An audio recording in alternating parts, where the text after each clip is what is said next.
Friends, do you know the meaning of subject to? Let's learn today. আমি অনেকে কথা বলার সময় এটি ইউজ করতে দেখেছি। তাছাড়া বিভিন্ন নথিপত্রে বিজ্ঞাপনে সাবজেক্ট টু ইউজ করা হয়।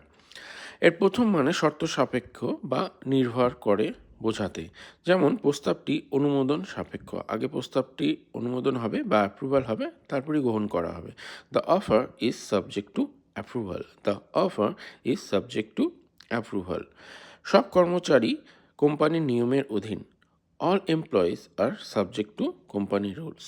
All employees are subject to company rules. ভুক্তভোগী হওয়া বা সম্মুখীন হওয়া বোঝাতে। সে প্রায় মাথা ব্যথায় ভোগে। He is subject to frequent headaches. Common phrases কী কী সাবজেক্ট টু অ্যাপ্রুভাল অলরেডি দেখে নিয়েছি। Subject to availability, the discount offer is subject to availability. Subject to verification, all the documents are subject to verification, মানে আগে ডকুমেন্টগুলো verify হবে তারপরে গ্রহণ করা হবে।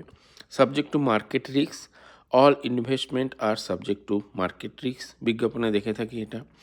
তাহলে আমরা বিভিন্ন ব্যাংক ডকুমেন্টে, লিগাল এগ্রিমেন্টে, জব অফারে, গভর্নমেন্ট নোটিশে আমরা এই সাবজেক্ট টুর ব্যবহার বা ইউজেস দেখে থাকি।